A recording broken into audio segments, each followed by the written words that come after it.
सहनाववतु सहनौ भुनक्तु सह वीर्यङ्करवावहै तेजस्विनावधीतमस्तु मा विद्विषावहै। ॐ शान्ति शान्ति शान्तिः। ॐ पूर्णमदः पूर्णमिदं पूर्णात् पूर्णमुदच्यते पूर्णस्य पूर्णमादाय पूर्णमेवावशिष्यते। ॐ शान्ति शान्ति शान्तिः।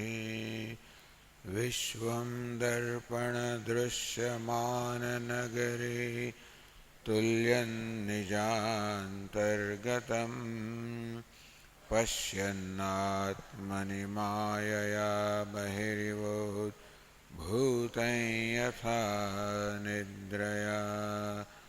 यः साक्षात् कुरुते प्रबोधसमये स्वात्मानमेवाद्वयं तस्मै श्रीगुरुमूर्तये नमः। इदं श्रीदक्षिणामूर्तये। वागीशायस्य वदने लक्ष्मीर्यस्य च वक्षसि यस्यास्ति हृदये संविद तं नृसिंहमहं भजे।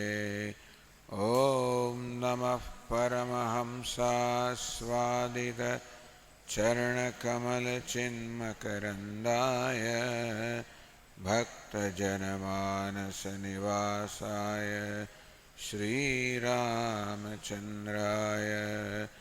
विश्वसर्गविसर्गादि नवलक्षणलक्षितं श्रीकृष्णाख्यं परं धाम जगद्धाम नमामतं। नन्दरूपाय विश्वोत्पत्त्यादिहेतवे तापत्रयविनाशाय श्रीकृष्णाय वयं नुमः। यं प्रव्रजन्तमनुपेतमपेतकृत्यं द्वैपायनं विरहकातर आजुहाव पुत्रेति तन्मयतया तरवोऽभिनेदुः तं सर्वभूतहृदयं मुनिमानतोऽस्मि। संसारसागरे मग्नं दीनं मां करुणानिधे कर्ममोहगृहीताङ्गं मामुद्धर भवार्णवात्। श्रीमद्भागवताख्योऽयं प्रत्यक्षः कृष्ण एव हि स्वीकृतोऽसि मया नाथ मुक्त्यर्थं मनोरथो मदीयोऽयं सफलः सर्वथा त्वया निर्विघ्नेनैव कर्तव्यः दासोऽहं तव केशव।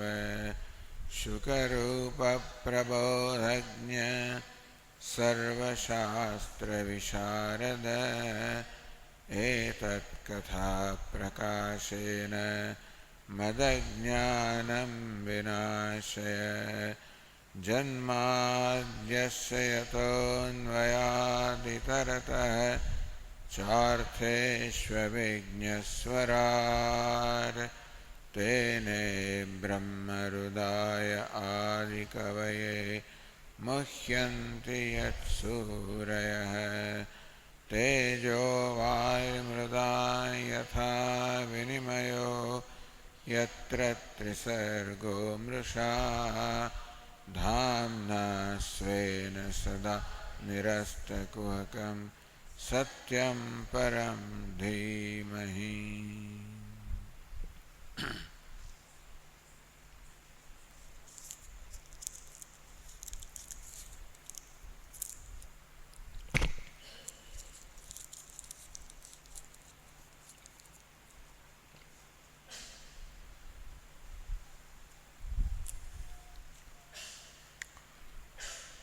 तो एकादश स्कंदना 25मा अध्यायમાં ભગવાન ત્રણ ગુણોનું વર્ણન કરી રહ્યા છે.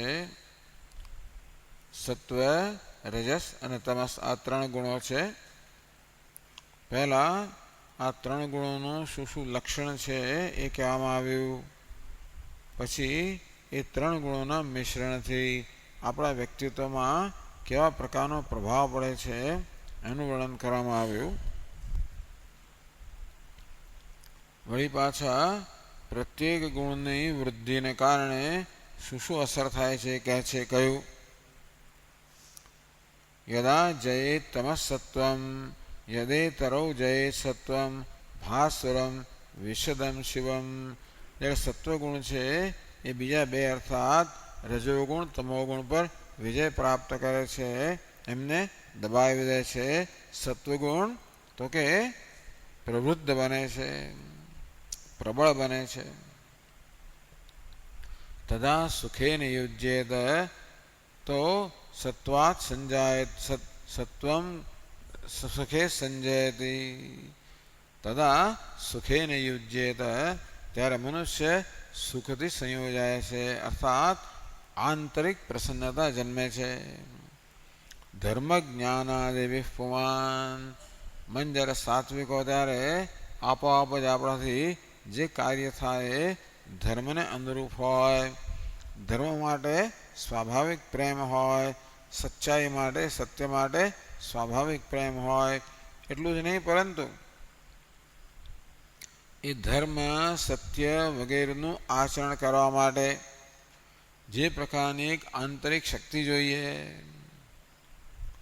ત્યાગ કરવાની શક્તિ જોઈએ. કારણ કે અસત્યનું આચરણ કરવાથી જરૂર કંઈક વ્યાવહારિક લાભ મળતો હોય છે, અને માટે જ લોકો અસત્યનો, અધર્મનો આશ્રય લેતા હોય.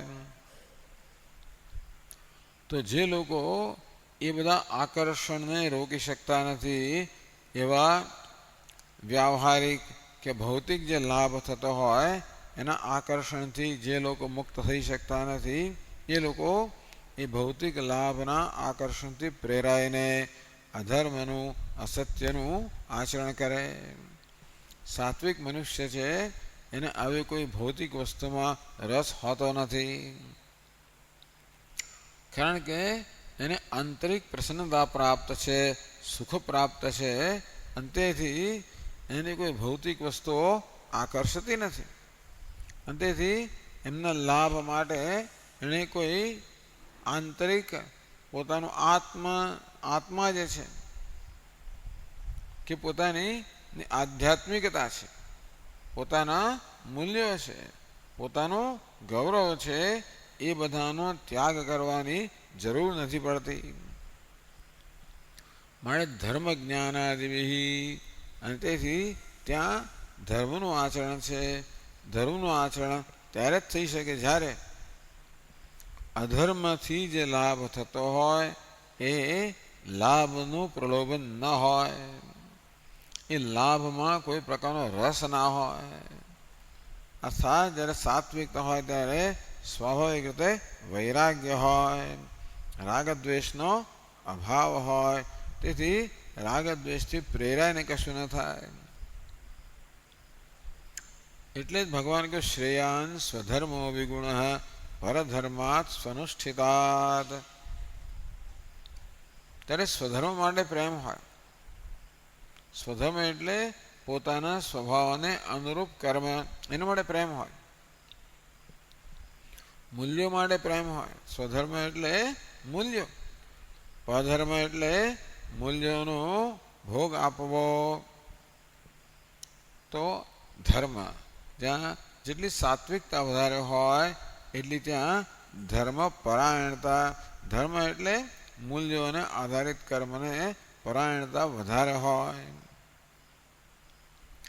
જ્ઞાનાદિભિ, જ્યાં સાત્વિકતા છે ત્યાં મનની નિર્મળતા છે, ત્યાં આગળ જ્ઞાન જન્મે છે.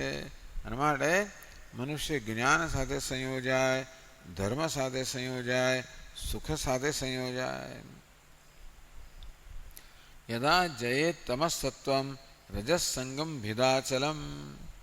રજોગુણ જેમાં ભેદ દૃષ્ટિ છે, જેમાં ચંચળતા છે, એ જ્યારે પેલા બે ગુણ પર વિજય પ્રાપ્ત કરે, રજોગુણ જ્યારે પ્રબળ બને, તદા દુઃખેન યુજ્યેત, ત્યારે મનુષ્ય દુઃખથી સંયોજાય છે, દુઃખી થઈ જાય છે. રજોગુણથી દુઃખ જન્મે છે. અનેક પ્રકારની આંતરિક સંઘર્ષ જન્મે છે. ગયા વખતે કહ્યું તે પ્રમાણે જ્યારે રજોગુણની પ્રબળતા હોય ત્યારે તીવ્ર આંતરિક અસંતોષ હોય. જેટલો રજોગુણ પ્રબળ હોય એટલી આંતરિક ઉણપની વધારે સભાનતા. જેટલો સત્વગુણ પ્રબળ હોય એમાં આંતરિક પૂર્ણતાની સભાનતા. રજોગુણ પ્રબળ હોય તો આંતરિક અપૂર્ણતાની સભાનતા. એ આંતરિક અપૂર્ણતા જ દુઃખ આપતી હોય છે. માટે તદા દુઃખેન યુજ્યેત, ત્યારે મનુષ્ય દુઃખથી સંયોજાય છે, દુઃખી બની જાય છે. કોઈ કારણની જરૂર નથી. સત્વગુણની પ્રબળતા હોય ત્યારે સુખ માટે કોઈ કારણની જરૂર નથી. અકારણ જ સુખ જન્મે. પોતાને પોતાનાથી જ આનંદ હોય, પોતાનો જ સ્વીકાર હોય, પોતાના માટે જ સંતોષ હોય, પ્રેમ હોય. અને એને કારણે બીજા બધા પ્રત્યે પણ સંતોષ હોય, પ્રેમ હોય, સ્વીકાર હોય. બધે અંદર અને બહાર સંવાદિતા હોય. રજોગુણ હોય ત્યારે આંતરિક અસંતોષ એટલે બધેથી અસંતોષ. કોઈ વસ્તુ સંતોષ ન આપે અને એને કારણે બધે અસંતોષથી માણસ બિચારો દુઃખી થઈ જાય. મૂળ તો આંતરિક અસંતોષ હોય, એને કારણે દુઃખી થઈ જાય. કર્મણા યશસા શ્રિયા, આવા આંતરિક અસંતોષને કારણે મનુષ્ય એ અસંતોષથી મુક્ત થવા માટે અનેક પ્રકારના કર્મ કરે. આમ રજોગુણી મનુષ્ય ખૂબ ઉદ્યોગ કરતો હોય, એને કારણે યશ પ્રાપ્ત થાય, ધન પ્રાપ્ત થાય. યદા જયેદ રજસત્વમ તમો મૂઢમ લયમ જડમ. તમો ગુણ જેમાં મૂળતા છે, લય છે, નિદ્રા છે, જડતા છે, નિષ્ક્રિયતા છે. જડતા એટલે નિષ્ક્રિયતા, લય એટલે નિદ્રા, મૂળ એટલે મોહ, અવિવેક. વસ્તુ છે એના કરતાં ઉલટી રીતે જાણવી. અધર્મમ ધર્મમિત્યા મન્યતે તમસાવૃતા. તમોગુણની પ્રધાનતા હોય ત્યારે જે અધર્મ છે ધર્મ જણાય, ધર્મ છે અધર્મ જણાય. સર્વાર્થાન વિપરીતામ છે, બધી જ વસ્તુઓ વિપરીત અર્થાત છે એને કરતાં વિરુદ્ધ જણાય. યુજ્યેત શોક મોહાભ્યામ, ત્યારે મનુષ્ય પેલા દુઃખના પરિણામે શોકગ્રસ્ત થઈ જાય, મોહગ્રસ્ત થઈ જાય. નિદ્રયા હિંસયા આશયા, ત્યારે લય એટલે તમોગુણ હોય, નિદ્રા અથવા તો હિંસા અથવા અનેક પ્રકારના બધી કલ્પનાઓ મનોરથો મનમાં જન્મે. પછી પાછી સત્વગુણની પ્રધાનતા હોય તો મનનો સ્વભાવ કેવો હોય, રજોગુણ એ વર્ણન કર્યું. યદા ચિત્તમ પ્રસીદેત ઇન્દ્રિયાણામ ચ નિવૃત્તિ. યદા ચિત્તમ પ્રસીદેત, ચિત્ત જ્યારે પ્રસન્ન બને, સ્વચ્છ બને. જેમ સરોવર હોય એનું જળ સ્વચ્છ હોય, એમાં એની સપાટી પણ શાંત હોય, તો સરોવરનું જળ પારદર્શક હોય, એનું તળિયું હોય એને આપણે સ્પષ્ટતાથી જોઈ શકીએ. તે રીતે મન પણ જ્યારે સાત્વિક હોય ત્યારે સ્વચ્છ હોય, પારદર્શક હોય, એટલે અંદર આનંદ છે એ આપોઆપ જ અભિવ્યક્ત થતો હોય. ઇન્દ્રિયાણામ ચ નિવૃત્તિ. ઇન્દ્રિયોની અંદર પણ નિવૃત્તિ છે, શાંતિ છે. નિવૃત્તિ જુદી વસ્તુ છે, નિવૃત્તિ જુદી વસ્તુ છે. નિવૃત્તિ એટલે આનંદ, શાંતિ, છેવટે ન થાય મુક્તિ કે મોક્ષ. ઇન્દ્રિયોમાં શાંતિ હોય, કોઈ ચંચળતા ન હોય, કોઈ કર્મની પ્રેરણા ન હોય. મન સાત્વિક હોય ત્યારે કોઈ કર્મની પ્રેરણા ન હોય, માણસને શાંત રહેવું ગમે. કશું ન કરવું એમ નહીં, પણ કશું કરવાની જરૂરિયાત નથી. તમોગુણ હોય તો જરૂરિયાત હોય પણ માણસને કરવાની પ્રેરણા જન્મે જ નહીં, તમોગુણની પ્રધાનતા હોય તો. સત્વગુણની પ્રધાનતા હોય ત્યારે કશું કરવાની જરૂરિયાત ન લાગે. મન શાંત હોય એટલે ઇન્દ્રિયો પણ શાંત હોય. દેહે અભયમ મનઃ અસંગમ. દેહમાં અર્થાત કર્મેન્દ્રિયમાં કે દેહમાં નિર્ભયતા હોય, કે મનમાં નિર્ભયતા હોય. મનઃ અસંગમ, મનમાં અસંગતા હોય, અનાસક્તિ હોય. અનાસક્તિનો અર્થ છે કે સર્વત્ર પ્રેમ. આસક્તિ એટલે અપેક્ષા, અનાસક્તિ એટલે સર્વત્ર અપેક્ષાનો અભાવ. તો અપેક્ષા જ્યારે ન હોય ત્યારે શું હોય, હંમેશા અપેક્ષા એટલે લેવાની વૃત્તિ, એ ન હોય ત્યારે આપવાની વૃત્તિ હોય. જેમ આપણા સ્વામીજી મહારાજ કે જ્યારે કોઈ વ્યક્તિ મારી સમક્ષ આવે ત્યારે અમારા મનમાં પહેલો વિચાર જન્મે કે આ વ્યક્તિનું હું કઈ રીતે ઉપયોગી થઈ પડું, મદદરૂપ થઈ શકું. એનો આનંદ હોય, ઉપયોગી થવાનો આનંદ હોય. એમાં અપેક્ષા ન હોય કે મેં આ કર્યું એટલે મને શું મળે. એમાં સત્વગુણમાં અપેક્ષા ન હોય, ઉપયોગી થવાનો આનંદ, મદદરૂપ થવાનો આનંદ. અસંગ બનાવવું હોય, અસંગ એટલે ઉદાસીન હોય એવું નહીં. પ્રસન્નતાને કારણે મનમાં આ પ્રકારે આવી રીતે નિસ્વાર્થતા હોય, અન્ય પરાયણતા હોય. તત્સત્વમ વિદ્ધિ મત્પદમ. ભગવાન કે આ સત્વગુણ છે મત્પદમ, અર્થાત મારી પ્રાપ્તિનું સાધન છે. તો હવે આ પ્રકારે એક એક ગુણની પ્રધાનતાથી મનની કયા પ્રકારની સ્થિતિ હોય એનું ભગવાન વર્ણન કરી રહ્યા છે.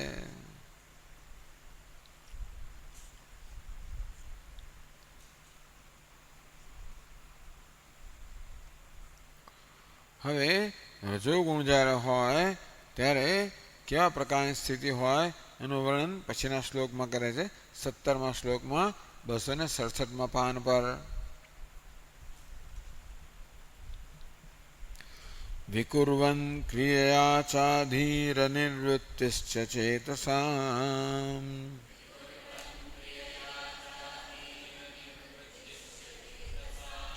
ગાત્રા સ્વાસ્થ્યમ મનોભ્રાંતમ વ્રજ એતૈર્નિશામય.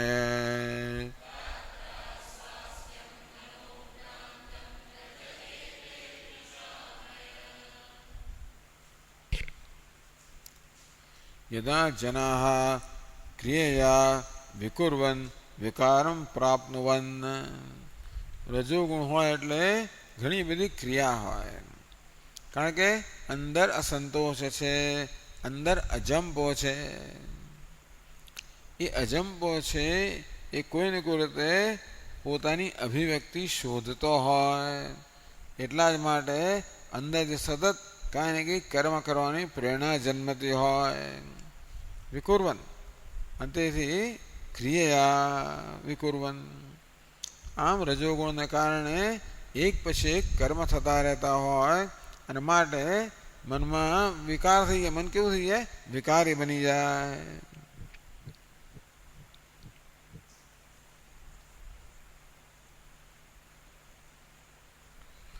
આધિ એ સમજવા જેવું છે ભાઈ. આધિ આ અને ધી આ બધા ભાગવતના પ્રયોગો છે અને અર્થ તો કોણ કરી શકે? ભગવાન જાણે. આધિ એટલે શું? તો કે આ સમંતાત વિક્ષિપ્તા ધીહિ યસ્ય સહ આધિહિ. લો પાછું આ વિક્ષિપ્તા ધીહિ એ પાછું મધ્યમ પદલોપી સમાજ સમજવાનો. આ એટલે સમંતાત સર્વ રીતે. ધી એટલે કે બુદ્ધિ, જેની બુદ્ધિ સર્વ રીતે વિક્ષિપ્ત છે.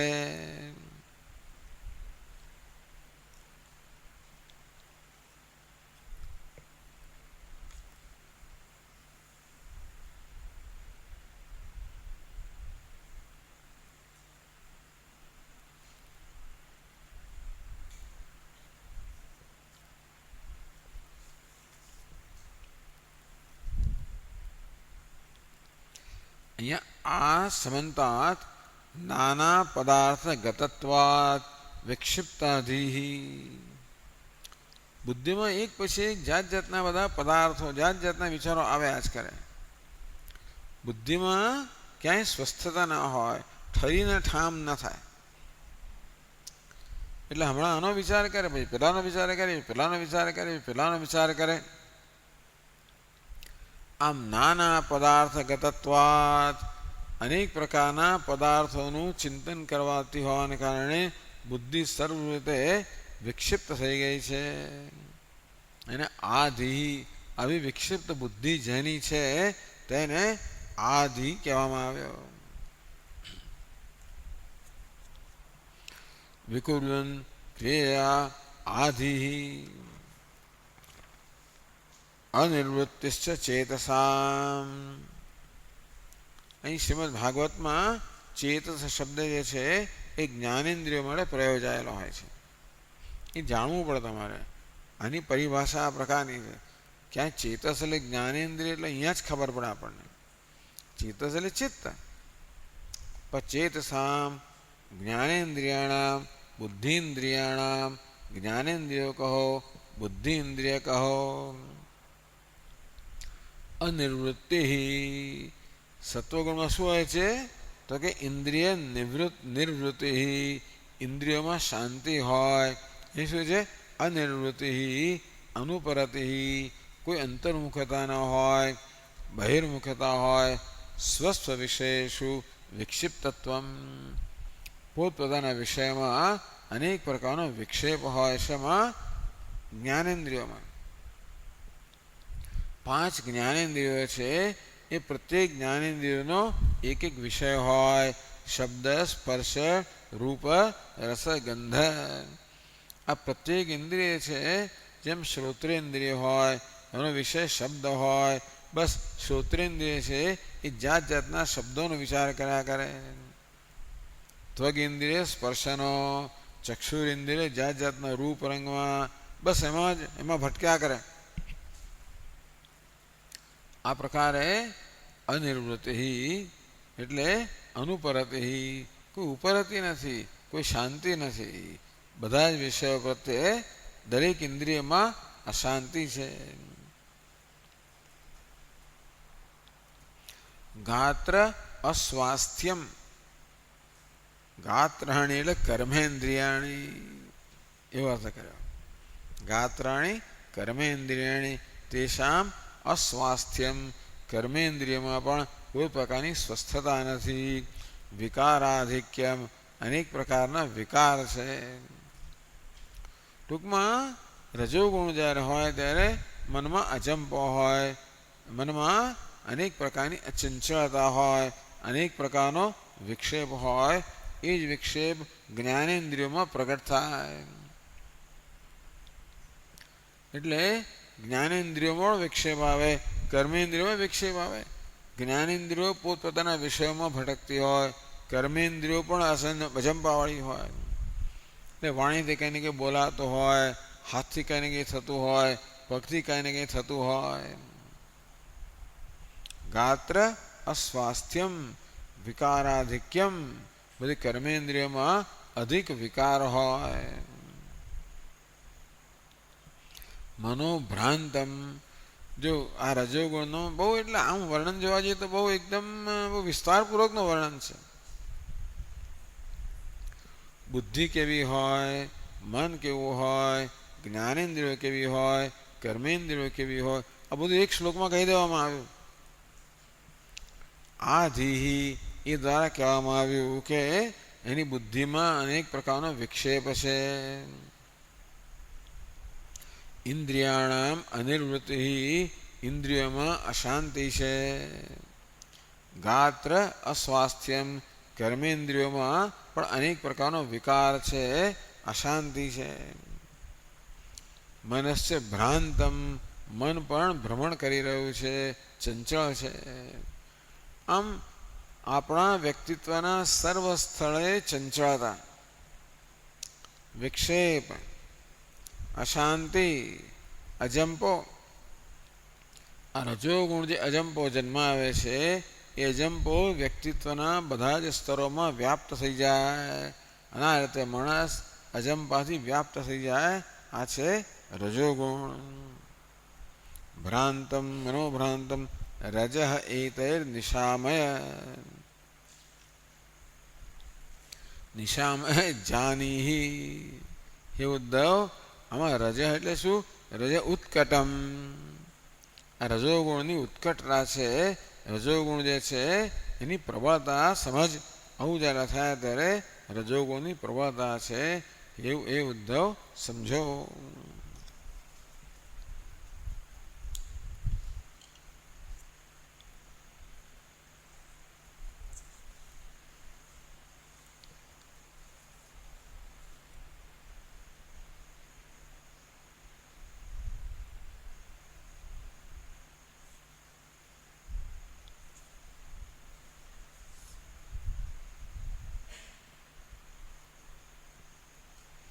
પછી 18મા શ્લોકમાં તમોગુણની પ્રબળતા હોય ત્યારે શું થાય એ વાત કરે છે.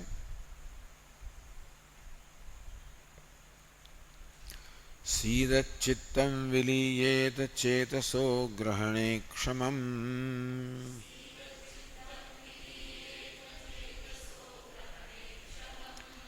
મનો નષ્ટં તમો ગ્લાનિસ્તમસ્તદુપધારય.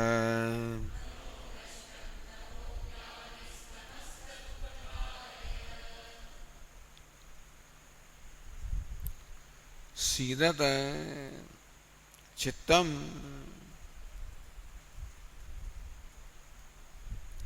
ચિત્ત છે એ વિચારો ખિન્ન થઈ જાય. સીદત તિરોભવત, આમ તો ચિત્તમાં તિરોભાવ એટલે લય આવી જાય. એને કારણે ચેતસ ગ્રહણે અક્ષમમ, ચેતસ ગ્રહણે ચિદાકાર પરિણામે અક્ષમમ ચ સચ્ચિત્તમ વિલીયેત. સીદત એટલે ચિત્તમાં અત્યંત ગ્લાનિ આવી જાય, ખિન્ન થઈ જાય. તમોગુણ જ્યારે હોય ત્યારે મન ખિન્ન બની જાય. અને તે વખતે આમ જડતા આવી જાય. એટલે જ્ઞાનેન્દ્રિયોના જે વિષયો હોય એ વિષયો પણ ગ્રહણ ના થઈ શકે. ટૂંકમાં જ્યારે મનમાં તમોગુણ હોય ને ત્યારે કશું સૂઝે નહીં, કંઈ સમજ ના પડે, કાને બરોબર સંભળાય નહીં. એટલે સાંભળવાની શક્તિ નથી એમ નહીં, પણ પેલું તમોગુણને કારણે જડતા આવી ગઈ હોય એટલે શ્રોત્રેન્દ્રિય દ્વારા બરોબર શબ્દોનું ગ્રહણ ના થાય. સંભળાય ખરું પણ કંઈ સમજાય નહીં, દેખાય ખરું પણ કંઈ જોવાય ખરું, બધું દેખાય પણ અંદર કોઈ પ્રકારનું એમાં રજિસ્ટ્રેશન ના થાય, મનમાં કોઈ નોંધ ન લેવાય, કંઈ સમજ ના પડે. શું જોઈ રહીએ ખરા, પણ એને કારણે મનમાં જે સ્પષ્ટતા થવી જોઈએ એવું કશું થાય જ નહીં. અને તેથી જ્ઞાનેન્દ્રિયોમાં એમના વિષયને ગ્રહણ કરવાની અક્ષમતા આ તમોગુણ છે. ઘણીવાર થતું હોય છે, મન આવું એવું તમોગુણી થઈ ગયો તો જોયા કરીએ ખરા પણ કંઈ સમજ ના પડે, સાંભળીએ વાંચીએ તોય કંઈ શું મનમાં જાય નહીં. આમ જ્ઞાનેન્દ્રિયો દ્વારા કોઈને કોઈ પ્રકાર ઉદ્દીપનો પ્રાપ્ત થાય, પરંતુ એ ઉદ્દીપનનો શું અર્થ છે એ ગ્રહણ કરવાની ક્ષમતા ચિત્તમાં ના હોય. જ્યારે ચિત્તમાં તમોગુણની પ્રધાનતા હોય ત્યારે ચેતસો ગ્રહણે અક્ષમમ, ઇન્દ્રિયા જ્ઞાનેન્દ્રિયો છે એમના વિષયની ગ્રહણ કરવું સમજવાની ક્ષમતા ન હોય.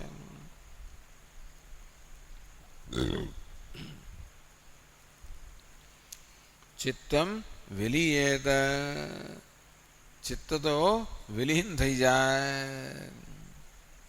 બિચારું તમોગુણ હોય ત્યારે શું લય હોય, નિદ્રા જેવી સ્થિતિ હોય.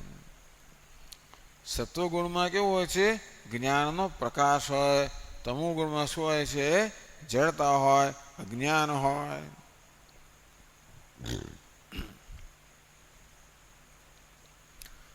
મનો નષ્ટમ, મન પણ જે સંકલ્પ વિકલ્પ કરનારું મન છે એ પણ ના થાય. આમ તો રજોગુણતા અનેક સંકલ્પ વિકલ્પો મનમાં જન્મે, મન અત્યંત ચંચળ બની જાય. પણ તમોગુણ હોય ને મન કેવું બની જાય, એકદમ લીન બની જાય. નષ્ટમ લીનમ ભવતી.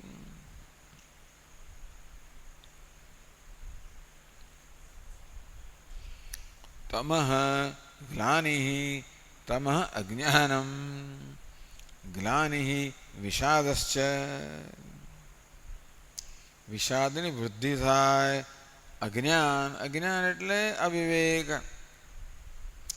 અજ્ઞાન તો બધી અવસ્થામાં છે, પણ તમોગુણની પ્રધાનતા હોય ત્યારે અવિવેકની પ્રધાનતા વધારે હોય. આગળ કહ્યું તે પ્રમાણે તમોગુણની અંદર બધી વસ્તુઓને વિપરીત રીતે જોવામાં આવે. આ પ્રકારે તમોગુણની વાત કરવામાં આવી. તમઃ ઉત્કટમ ઉપધારે, ત્યારે સમજો કે આ તમોગુણની ઉત્કટતા છે, તમોગુણની પ્રબળતા છે.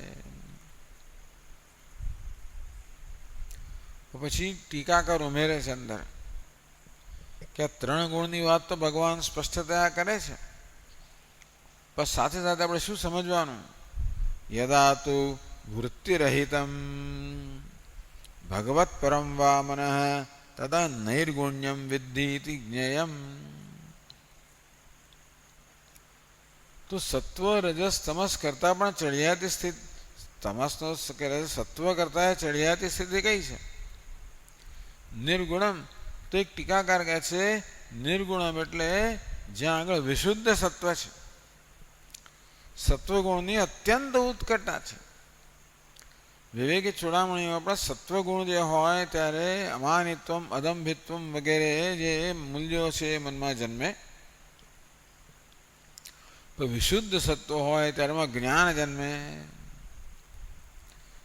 એટલે નિર્ગુણનો અર્થ નથી ગુણ વગરનું ચિત્ત છે, પણ નિર્ગુણનો અર્થ કરે છે આ ટીકાકાર કે ત્યાં આગળ સત્વગુણની અત્યંત ઉત્કટતા છે, જેને વિવેકી છોડામણીમાં વિશુદ્ધ સત્વ કહેવામાં આવ્યું, જેમાં રજોગુણ તમોગુણનો અત્યંત એકદમ લેશ જ હોય.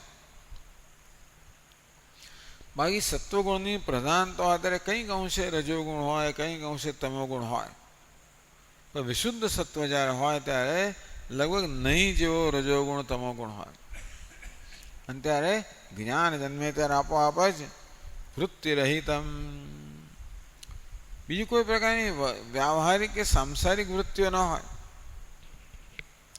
ભગવત પરમ વા, ભગવદ આકાર વૃત્તિ હોય. તદા નૈર્ગુણ્યમ વિદ્ધિ.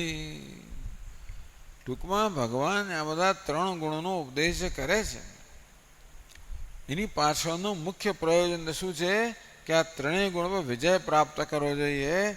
આ ત્રણ ગુણોથી પર થવું જોઈએ. એટલે આ ત્રણ ગુણનો પરિચય આપે છે, જેથી આપણને આપણા મનનો પરિચય પ્રાપ્ત થાય અને છેવટે આપણે એ પ્રકારની સ્થિતિ પ્રાપ્ત કરવા પ્રયત્નશીલ બનીએ કે મન આ સત્વથી પણ પર જાય. ક્યારે નિર્ગુણનો અર્થ કરવાનો કે નિસ્ત્રય ગુણ્યમ એવો અર્થ કરી શકાય, પરંતુ ભક્તિ શાસ્ત્રમાં એ વસ્તુ અભિપ્રેત નથી. વેદાંત શાસ્ત્રમાં નિસ્ત્રય ગુણ એટલે ત્રણેય ગુણથી પર.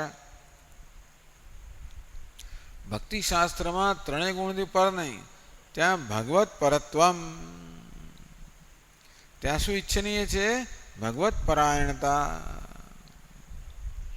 ભગવાનથી પર નહીં થવાનું ભાઈ. વેદાંતિન છે એ તો બધાથી પર થવા માંગે. ત્વમ પદથી અને તત્પદથી બંનેથી પર થવા માંગે. અને ત્વમ પદ અને તત્પદ બંનેમાં જે સામાન્ય અંશ છે, અવિરુદ્ધ અંશ છે, ચૈતન્ય છે, એ ચૈતન્યનું ગ્રહણ કરવું એને નિસ્ત્રય ગુણને કહેવામાં આવ્યું.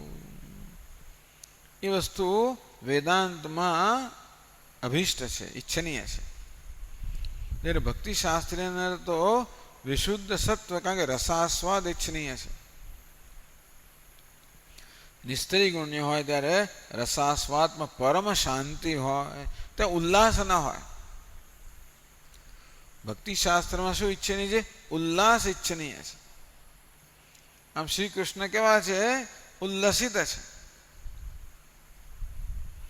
એ વળી ધ્યાન કરવા બેઠા હોય એવું વર્ણન ક્યારેક આવતું હોય, પણ સામાન્ય રીતે એવું ક્યારેક ક્યારેક તો પેલા યોગી લોકો એવું બતાવે. યોગાનંદ પરમહંસ છે, એમનું એક ચિત્ર છે શ્રી કૃષ્ણનું, એ ભગવાન ધ્યાન કરે છે. આવે છે વર્ણન કે ભગવાન ધ્યાન કરતા હોય. શ્રી કૃષ્ણ ધ્યાન કરતા હોય ને શ્રી કૃષ્ણ કેવા છે? હંમેશા ઉલ્લસિત હોય, આનંદિત હોય. એટલે એમને ટૂંકમાં જીવવાનો આનંદ છે, હોવાનો આનંદ છે, જગતનો આનંદ છે, એવો આનંદ. આ બધું છોડી દો ને બધાથી પર થઈ જાઓ તો જે આત્મા આનંદ છે એ તો જાણે શાંતિ છે, એમાં કોઈ ઉલ્લાસ નથી હોતો. એટલે એ પ્રકારનો રસાસ્વાદ એમને ન ગમે. મારે સાકર બનવું, મારે તો સાકરને માણવી છે, સાકર બનવું નથી એમ કે. પેલું નિસ્ત્રય ગુણ એટલે સાકર બની જવાનું, પછી શું મજા આવે? પણ આપણે સાકરને માણતા હોઈએ ત્યારે એની મીઠાશ માણીએ. એટલે નિસ્ત્રય ગુણનો ટીકાકાર અર્થ કરે છે કે ભાઈ સત્વગુણની અત્યંત ઉદ્રેકતા. અસ્મિન પ્રકરણે નિર્ગુણ શબ્દેન અતિ પ્રવૃદ્ધમ સત્વમ ઉચ્યતે એવો એમનો અભિપ્રાય છે. નિર્ગુણ શબ્દથી અત્યંત પ્રવૃદ્ધ, અત્યંત પ્રબળ સત્વગુણ છે, એટલે જેને વેદાંતમાં વિશુદ્ધ સત્વ કહેવામાં આવ્યું. અતિવ ઉલ્લસિતમ સત્વમ, અત્યંત ઉલ્લસિત હોય. એ કહે છે કે એ છે ને ત્રણેય ગુણનું વિઘાતક છે. ત્યાં સત્વ રજસ તમસ એકેય ગુણ ના હોય એવી જાતનું એને એ લોકો વિશુદ્ધ સત્વને એ લોકો નિર્ગુણ કહે છે. સત્વમ રજસ્તમયતિ ગુણા બુદ્ધેર્ન ચાત્મનઃ. આ સત્વ રજસ તમસ આ ત્રણ ગુણો છે એ બુદ્ધિના ગુણ છે, આત્માના ગુણ નથી. સત્વે નાન્યતમો હન્ત્યાત હન્યાત સત્વમ સત્વેન ચૈવહી. સત્વથી રજોગુણ તમોગુણ બંનેનું હનન કરવું જોઈએ, બંને પર વિજય પ્રાપ્ત કરવો જોઈએ, બંનેને દૂર કરી દેવા જોઈએ. અને વિશુદ્ધ સત્વથી સત્વનો પર પણ વિજય પ્રાપ્ત કરવો જોઈએ. સત્વમ સત્વેન ચૈવહી. સત્વથી, સત્વ એટલે શું? વિશુદ્ધ સત્વથી સત્વ પર પણ વિજય પ્રાપ્ત કરવો જોઈએ. અતઃ અત્ર નિર્ગુણ શબ્દેન નૈર્ગુણ્ય આવહ નિર્દિશ સત્તુલ્લાસ દશા પ્રલીના ઉચ્યંતે. આ પ્રકારે સત્વગુણમાં પ્રલીન થઈ જાય. મામે વયાંતિ ઇત્યર્થ, એ લોકો મને જ પ્રાપ્ત કરે છે.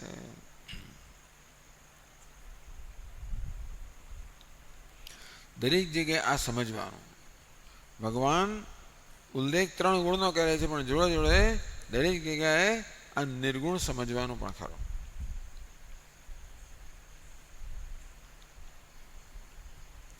ભગવદ્ ગીતામાં જે પ્રકારનો ક્રમ હશે લગભગ એવો જ ક્રમ એ અપનાવવામાં આવ્યો છે. યદા સત્વે પ્રવૃદ્ધેતુ વગેરે. તો અહીંયા પણ એ પ્રકારે વર્ણન કરશે કે ભાઈ સર્વદ્વારેષુ દેહેસ્મિન પ્રકાશ ઉપજાયતે જ્ઞાનમ યદા તદા વિદ્યાત વિવૃદ્ધમ સત્વમિત્યુત. સત્વની વૃદ્ધિ થાય ત્યારે મનમાં કેવું હોય એ પ્રકારનું વર્ણન કરે છે.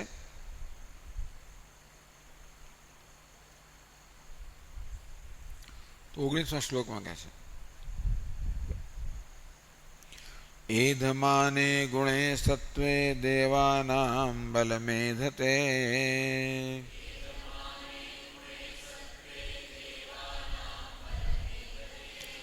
અસુરાણામ ચ રજસી તમસ્યુદ્ધવ રક્ષસામ.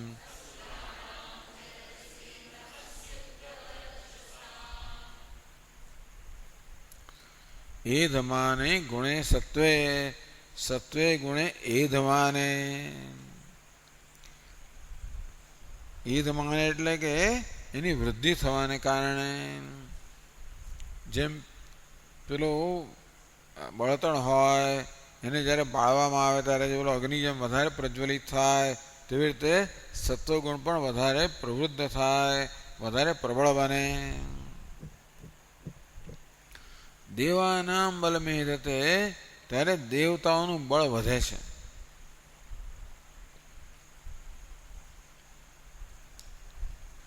અહીંયા આગળ શ્રીધર સ્વામી આ દેવતાઓ, અસુરો અને રાક્ષસો એમ કહ્યું, 3 વસ્તુ કહી. જ્યારે સત્વગુણ પ્રબળ બને ત્યારે દેવતાઓનું બળ વધે છે, રજોગુણ પ્રબળ બને ત્યારે અસુરોનું બળ વધે છે, તમોગુણ પ્રબળ થાય ત્યારે રાક્ષસોનું બળ વધે છે. એટલે અહીંયા આગળ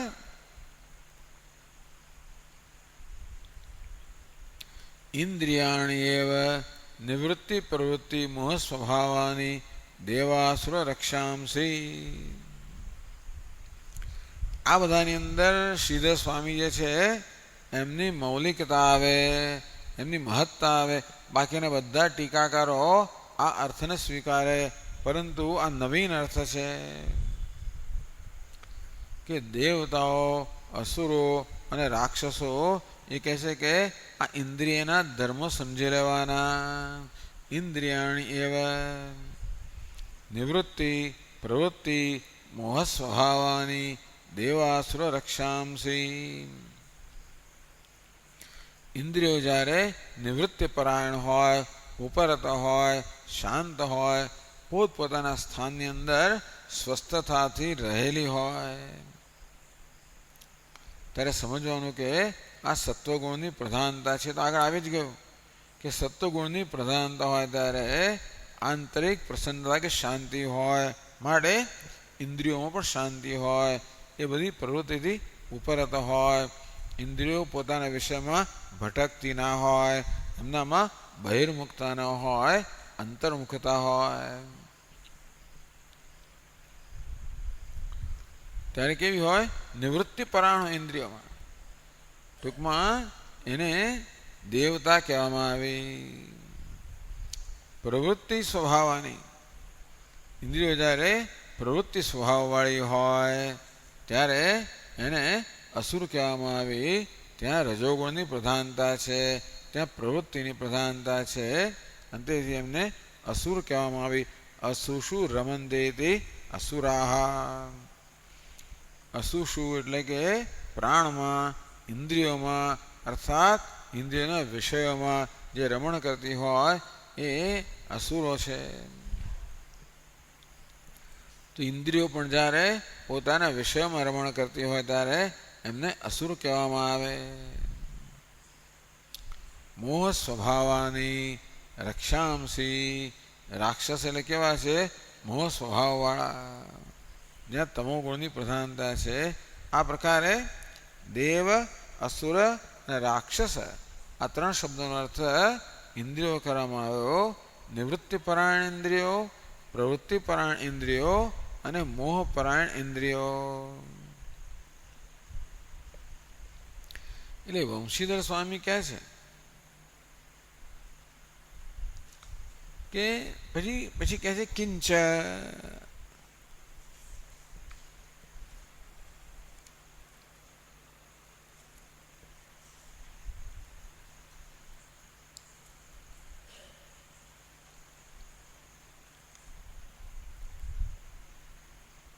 યદ્વા, સોરી, કહે છે કે યદ્વા એટલે પછી શ્રીધર સ્વામી બીજો પણ અર્થ કરે છે. યદ્વા પ્રસંગાત આદિદૈવિકાનામ ગુણામ ઉત્કર્ષ કાર્યાણી ઉક્તાનિતિ જ્ઞેયમ. તો અથવા તો આ જે દેવતાઓ, અસુરો, રાક્ષસો છે એમને આધિદૈવિક સ્તરે લેવા જોઈએ. આ ગુણો છે આધ્યાત્મિક સ્તરે, આદિ ભૌતિક સ્તરે અને આધિદૈવિક સ્તરે. તો આધ્યાત્મિક સ્તરે કહેવામાં આવ્યું પ્રવૃત્તિ, નિવૃત્તિ અને મોહ જે અંદર જન્મે એ દેવતાઓ, અસુરો, રાક્ષસોનો આધ્યાત્મિક સ્તરે એટલે વ્યક્તિગત સ્તરે ઉત્કર્ષ બતાવ્યો. એટલે આપણામાં ત્રણેય રહેલા છે. આપણામાં દેવ પણ રહેલો છે, અસુર પણ રહેલો છે, રાક્ષસ પણ રહેલો છે. તો જ્યારે સત્વગુણની પ્રબળતા હોય ત્યારે પેલો આપણો દેવ છે એ પ્રબળ, એનું રાજ્ય સ્થપાય. મનમાં કોનું સામ્રાજ્ય સ્થપાય? દેવતાનું સામ્રાજ્ય સ્થપાય. ત્યારે માણસને આપણે દેવ કહીએ. રજોગુણની પ્રબળતા હોય ત્યારે આપણામાં જે અસુર રહેલો છે એનું સામ્રાજ્ય સ્થપાય. અને તમોગુણની પ્રધાનતા હોય ત્યારે આપણામાં જે રાક્ષસ રહેલો છે, રાક્ષસ જેવો છે, કેવો હોય? હિંસા પ્રધાન હોય, દ્વેષ પ્રધાન હોય, હિંસા પ્રધાન હોય. એ રાક્ષસ છે ને એ પ્રબળ બને તમોગુણની પ્રધાનતા હોય ત્યારે. આ આધ્યાત્મિક સ્તરે દેવતા, અસુરો, રાક્ષસોની પ્રધાનતા થઈ. આધિદૈવિક સ્તરે અધિદેવતા વિશ્વની અંદર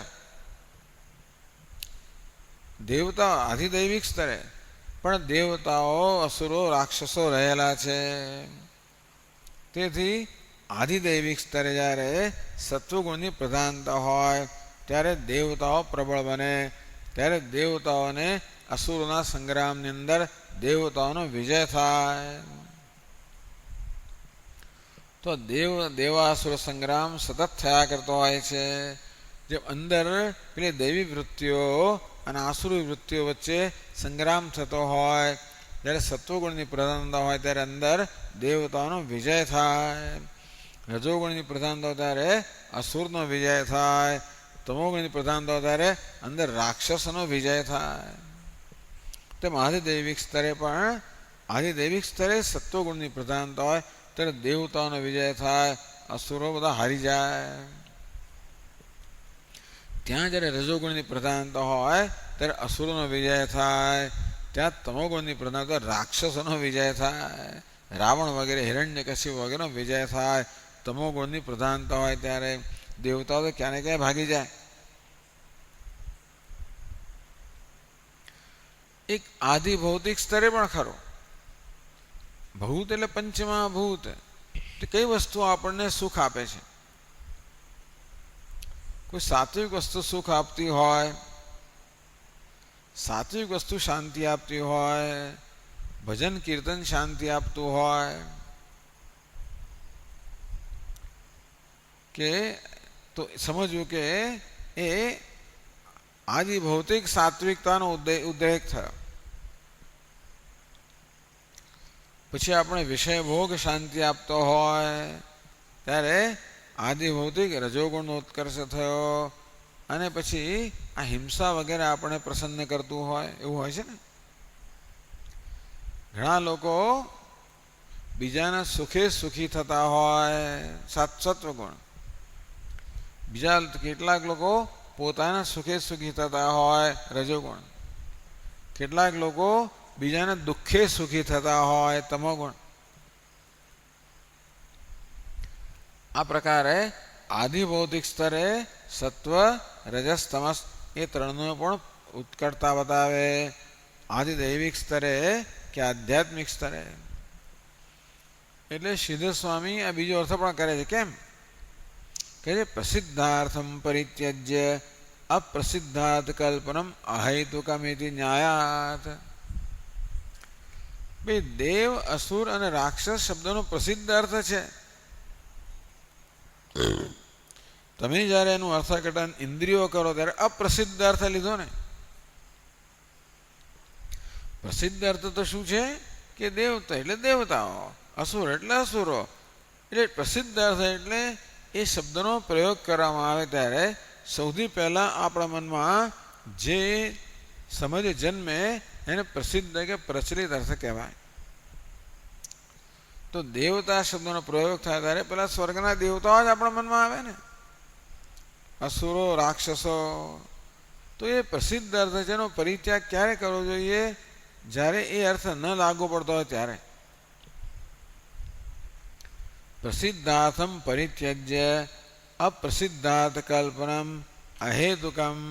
કોઈ પ્રયોજન ના હોય તો અપ્રસિદ્ધ અર્થની કલ્પના ન કરવી જોઈએ. એટલે સીધા સ્વામીને લાગ્યું કે ભાઈ દેવતાઓ અસુરો અને રાક્ષસો એને ઇન્દ્રિયો એ પ્રકારનો અર્થ કરીએ તો અર્થ તો સુંદર છે પણ પ્રસિદ્ધ નથી. એટલે જોડે જોડે યદ્વા અથવા તો પ્રસિદ્ધ અર્થ પણ આપ્યો. કેવું છે?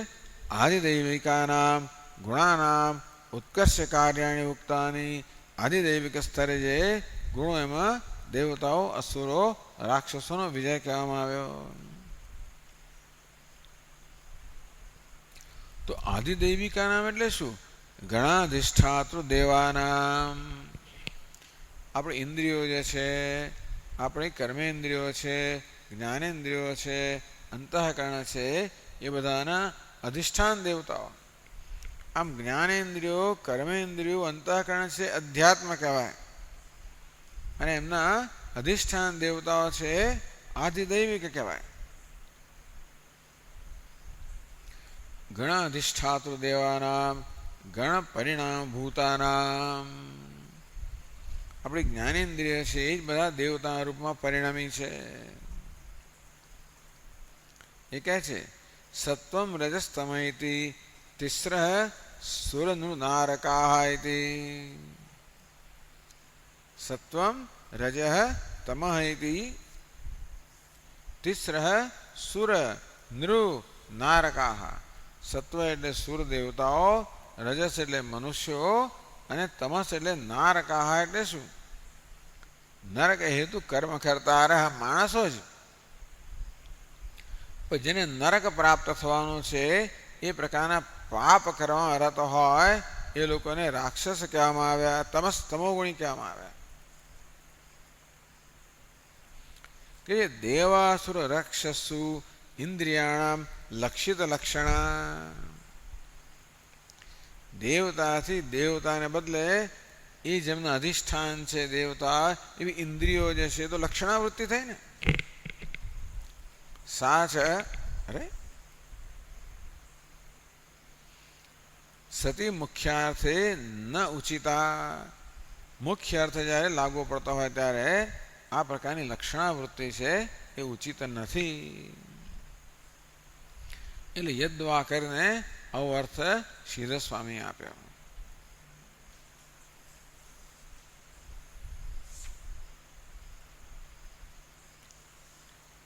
યદા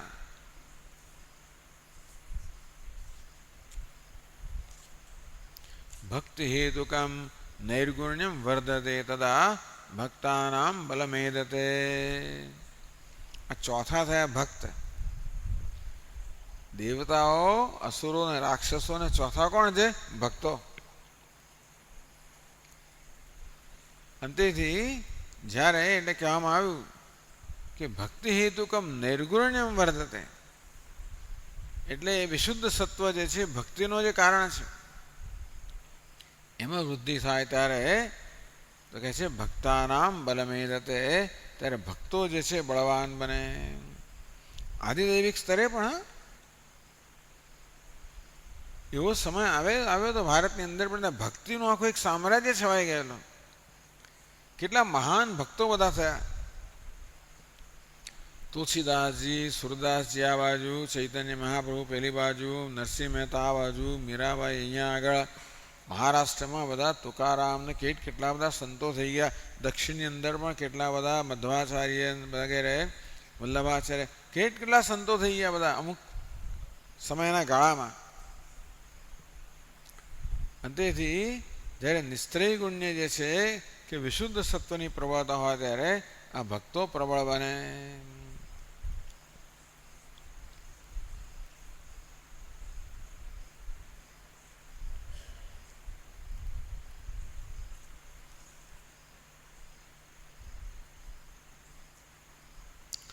ગુણોત્કર્ષતઃ અવસ્થા ભેદમ દર્શયતી, આ ગુણોના ઉત્કર્ષને કારણે જે અવસ્થાઓ પ્રાપ્ત થાય, ચાલો એ પછીના ક્લાસમાં જ આપણે કરીશું. આપણે અહીંયા આગળ જ વિરામ લઈશું.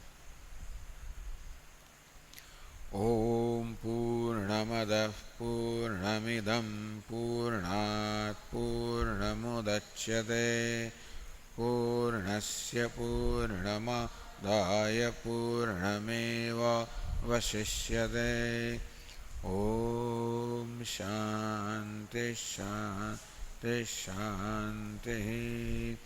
સચ્ચિદાનંદરૂપાય વિશ્વોત્પત્યાદિહેતવે તાપત્રયવિનાશાય શ્રીકૃષ્ણાય વયં નમઃ. જન્માદ્યસ્ય યતોન્વયાદિતરતઃ ચાર્થેષ્વવિઘ્નસ્વરાટ તેને બ્રહ્મહૃદાય આદિકવયે મુહ્યન્તિ યત્સૂરયઃ. મૃદા યથા વિનિમયો યત્ર ત્રિસર્ગો મૃષા ધામ્ના સ્વેન સદા નિરસ્તકુહકં સત્યં પરમ ધીમહિ. ઓમ શાંતિ શાંતિ શાંતિ. હરિ ઓમ. શ્રી ગુરુભ્યો નમઃ. હરિ ઓમ.